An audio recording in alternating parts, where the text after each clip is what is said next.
সেটাকে বললেন সত্যকে নষ্ট। তারপরে তারপর কি বললেন? এই যা বলিলাম ইত্যাদি যা কিছু আছে ভগবত সেবার আনুকূল্যে সব কিছু বিনষ্ট করে দে প্রভু। আমি তোমার কাছে আর কিছু চাই না, তুমি আমার এই কামনার বীজটা নষ্ট করে দাও। এই কামনার বীজটা যেন আমার মধ্যে না থাকে। হিরণ্যকশিপু ভগবান এই প্রহ্লাদকে বর দিতে চাইলেন, আর প্রহ্লাদ বর চাইলেন কি, যে আমার কাম বীজটা যেন নষ্ট হয়ে যায়। তাহলে আমাদের কি শিক্ষণীয়? যে ভগবানের কাছে আমরা চাইবো আমার ছেলেটা ভালো থাকুক, আমার পুত্রবধূ ভালো থাকুক, আমি যেন সুখী থাকতে পারি, আমার নাতিটা যেন ভালো থাকে। এই সমস্ত কিছু না চেয়ে ভগবানের মন্দিরে গিয়ে ভগবানকে প্রণাম করে বলবো, প্রভু গো তুমি আমার কামনার বীজখানা নষ্ট করে দাও, আমি যেন তোমার চরণে শরণাগত হয়ে থাকতে পারি। জয় নিতাই, জয় গুরু।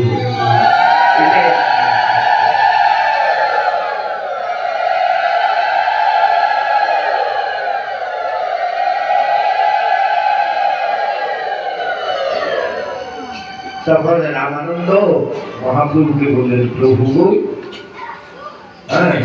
যখন শান্ত ভাব আসবে, যখন শান্ত ভাব আসবে প্রভু, তখন সকল কামনার বীজ নষ্ট হয়ে যাবে, তার মধ্যে আর কোনো প্রকারে কামনা থাকবে না। প্রভু বলে, ইহু হয় আগে কহবায়।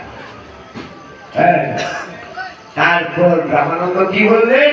দাস্য ভাব সর্বসাধ্য সার। শান্ত, তারপরে দাস্য, দাস্য ভাব সর্বসাধ্য সার।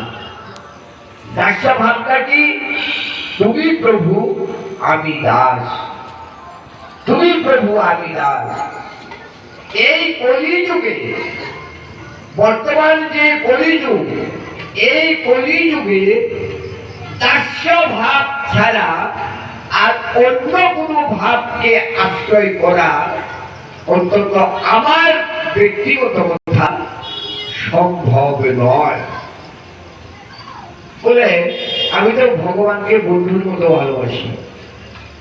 অনেকে বলে তুমি প্রভু প্রভু বলছো, আমার তো বন্ধু। ভালো কথা, ভগবান আপনার বন্ধু।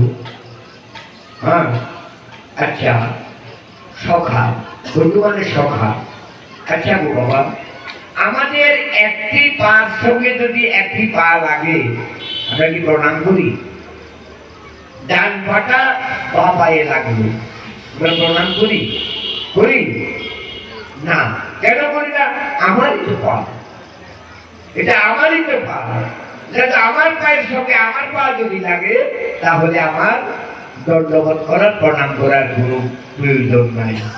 ঠিক তদ্রূপ যারা সূক্ষ্মভাবে ভজনা করবে, ভগবানের চরণের সঙ্গে নয়, ভগবানের মাথায় পা লাগলেও তারা ভগবানকে প্রণাম করবে না। পারবে? আমাদের যদি ভগবানের একটা চিত্রপটের সঙ্গে পা লাগে, আমরা যদি 7 বার দণ্ডবোধ করি, প্রভু অপরাধ হয়ে গেছে, প্রভু অপরাধ ক্ষমা করো, আর কোনো কারণে গুরুদেবের চরণে যদি পা লেগে যায়, তাহলে তো একেবারে ভূমিষ্ঠ হয়ে সাষ্টাঙ্গ দণ্ডবোধ দিয়ে থাকি, গুরুদেব অপরাধ ক্ষমা করো। কেন? দাস্য ভাব, সত্যভাবে যেতে পারিনি। মহিমায় গুরু কৃষ্ণ এতটুকুই জানো। মহিমায় যদি গুরু কৃষ্ণ হয়, আর আমি যদি সত্যভাবে ভালোবাসতে পারি, তাহলে গুরুর চরণের সঙ্গে পা লাগবে। কেন আমি সাষ্টাঙ্গে পড়ে থাকবো? আমার তো ভুল থাকার প্রয়োজন নাই। তাহলে পড়ে থাকি কেন? যে সূক্ষ্ম ভাব আমি গ্রহণ করতে পারি নাই, আর সূক্ষ্ম ভাব আমি মানতে পারবো না। তাই জন্য এই কলিযুগের পক্ষে একমাত্র দাস্য ভাবে উপযুক্ত তুমি প্রভু, আমি দাস। এই সখ্য ভাব আমার জন্য নয়। হ্যাঁ, তাই রামানন্দ বললেন সখ্য ভাব সর্বসাধ্য সার। হ্যাঁ, সর্বসাধ্য সার। মহাপ্রভু কি বললেন? ইহু উত্তম